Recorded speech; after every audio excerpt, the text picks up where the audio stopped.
Hello दोस्तों, आप सभी को अपना channel Arvind tips for Navodaya पर एक बार फिर से आप सबों का स्वागत करते हैं।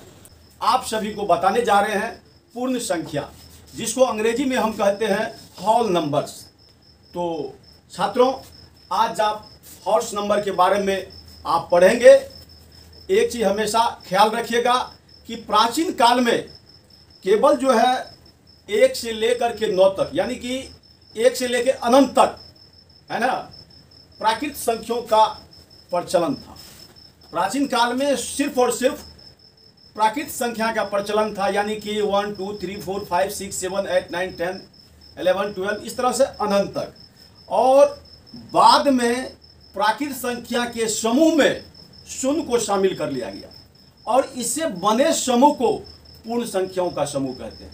आप लोगों को समझ में आ गया होगा कि याद रखिएगा पूर्ण संख्या का परिभाषा शून्य से लेकर गिनती की सभी संख्या को पूर्ण संख्या कहते हैं।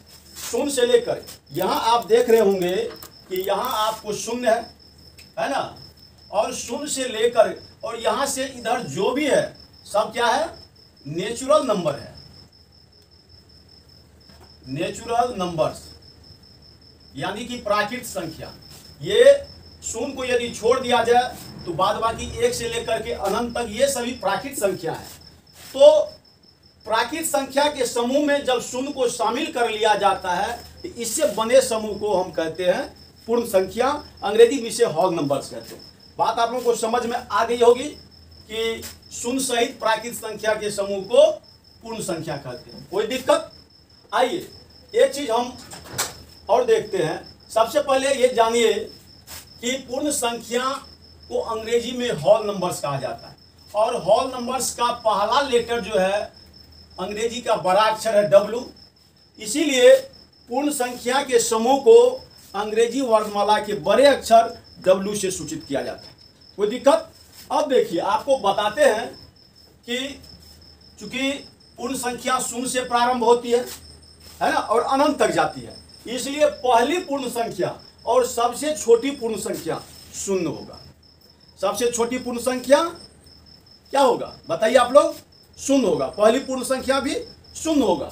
आइए आपको एक चीज हम और बताते हैं कि शून्य के ठीक बाद एक पूर्ण संख्या आती है, फिर 1 के बाद अगली पूर्ण संख्या आती है, फिर 2 के बाद अगली पूर्ण संख्या आती है ना। किसी भी पूर्ण संख्या के ठीक बाद जो है एक पूर्ण संख्या आती है। इसलिए कोई भी पूर्ण संख्या सबसे बड़ी पूर्ण संख्या नहीं होती है। आप लोग समझ गए होंगे। और देखिए, ये पूर्ण संख्या शून्य से अनंत तक जाती है ना, इसलिए पूर्ण संख्या अनंत होते हैं, इसका कोई गिनती नहीं की जा सकती है। समझ गए आप लोग। और इस पूर्ण संख्या के समूह में शून्य को शामिल किया गया है। ये शून्य जो है न तो धनात्मक होता है न ही ऋणात्मक होता है, यह एक विशेष संख्या है।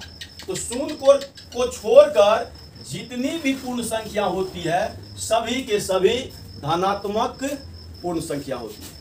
शून्य को छोड़ करके कोई भी पूर्ण संख्या ऋणात्मक पूर्ण संख्या नहीं होती है, सभी पूर्ण संख्याएं धनात्मक होती है। आप लोग समझ गए होंगे। और एक चीज और ख्याल रखिएगा कि शून्य से पहले कोई भी पूर्ण संख्या नहीं होती है, इसलिए शून्य की कोई भी पूर्ववर्ती पूर्ण संख्या नहीं होगी।